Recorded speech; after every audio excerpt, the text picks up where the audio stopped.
மக்கள் பிறந்திருந்தாலும் இருவருக்கும் திருமணம் ஆனது. கல்யாணம். ஆமா. சரி சாமி.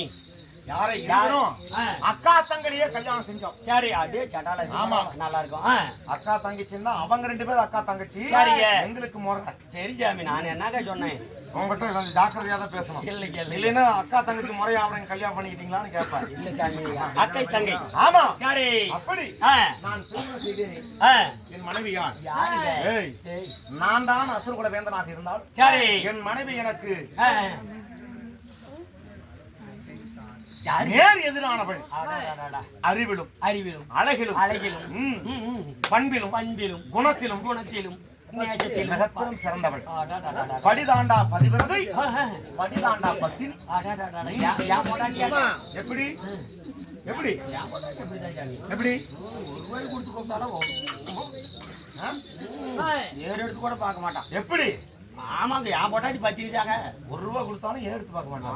1000 ரூபா கொடுத்துட்டா வந்துருவா. கணக்கு போடுறேன். நீ 1 ரூபாய்க்கு நாளைக்கு முதல் வேலை இதை காரியத்தை செய்யணுங்கிற மாதிரி உன் மனசுல ஒரு உறுதிமொழி எடுப்பு கூட தெரியுதே. 1 ரூபாய்க்கு வர மாட்டான், 1000 ரூபாய்க்கு வந்துருவான்னு கேட்டா வச்சுக்கிட்டான். நானுடைய மனைவி. டேய், என் தேவியா யாரு?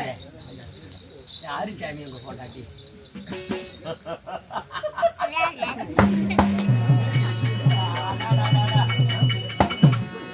இது தெரியாம போச்சா?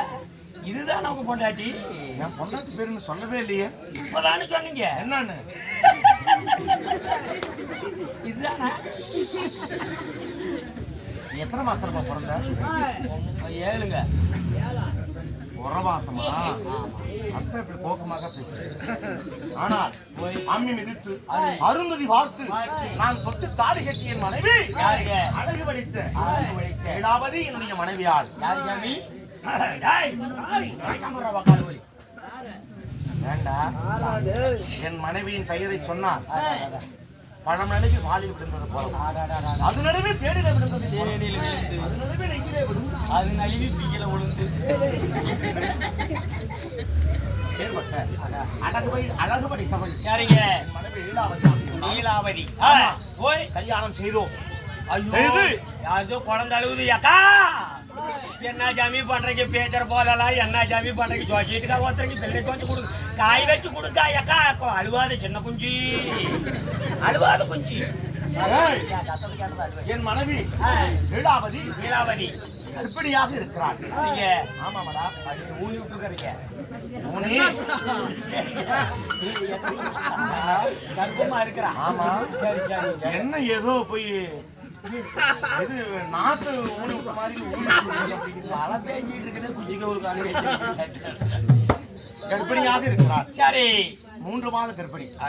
அப்படி கர்ப்பிணியாக இருந்து கர்ப்பிணியாக இருப்பவள் ஆசைப்படுவதை நிறைவேற்றுவது கணவனுக்கு கடமை. ஆமா சாமி. மத்த நேரத்துல பொண்டாட்டி சொல்றத புருஷன் நிறைவேற்றமோ இல்லையோ. ஆமா சாமி. கர்ப்பிணியாக இருக்கும் பொழுது அப்பொழுது உடல் 1 உயிர் 2. அதனால சரி, கர்ப்பம் தரித்தவள் ஆசைப்படுவதை நிறைவேற்றுவது கணவனுடைய புருஷனோட கடமை. ஆமாங்க. அதனால போய் என்ன செய்ய? போய் உனக்கு என்ன ஆசை எதுவாகிலும் கேள். ஒரு அரைக்கட்டி கொடு.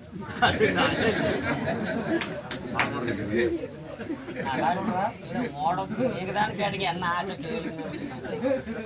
ஒரு அரை இருந்தா நல்லா இருக்கு. ஏண்டா உனக்கு இந்த ஆசை வேற உண்டா? குடிக்கிறதுக்கு முன்னாடியே இப்படி உளர்ற நீ. இன்னும் குடிச்சா நீ என்ன செய்வ? அப்படி என்ன ஆசை கேள், எதுவாகிலும் செய்து தருகிறேன் அப்படின்னு கேட்க. சரிங்க. பூலோகத்து மண் சரி எங்க பார்த்தாலும் இருக்குது. அந்த மண்ணை நம்ம பார்க்கலாம். சரி. ஆனா தெய்வலோகத்து மண் வேண்டும். சரி என்பதற்காக என் மனைவி சொன்னான். எது? பூலோகத்துல எங்க பார்த்தாலும் மண் இருக்குது. பூலோகத்து மண்ணு நம்ம பாத்துக்கலாம். எப்பனாலும் பாத்துக்கிட்டு இருக்கிறோம். ஆனால் சரி, தெய்வலோகத்து மண் வேண்டும். தேவலோகத்துல இருக்கக்கூடிய மண்ணு வேணும். அதை நான் பார்க்கணும். அது ஒரு ஐட்டம் பார்க்கணும் அப்படின்னு சொல்லி சரி ஆசைப்பட என்ன செய்து தம்பி உடையான் உடைக்கு அஞ்சா. அதனால சரி கூப்பிட்ட என் தம்பிய, தம்பி ஏனையாச்சுதான் உன் அண்ணியால் ஆசைப்படுகிறார். அதனாலே புறப்பட்டு சென்று போய் தேவலோகம் போ.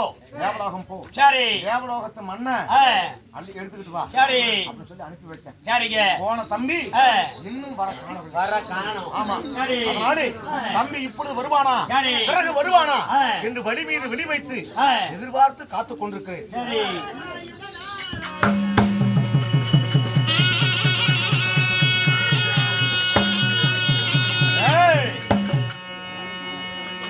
ஏண்டா பேசிக் கொண்டிருக்கும் பொழுது நாராயணான சத்தம் போட்டேன். நான் எந்த சத்தமா போடுறேன்? சத்தம் போட்டேன். ஐயோ நான் இல்ல ஜாமி. ஐயோ இல்லைங்க, நான் இல்ல ஜாமி. சத்தியமா நான் இல்ல ஜாமி.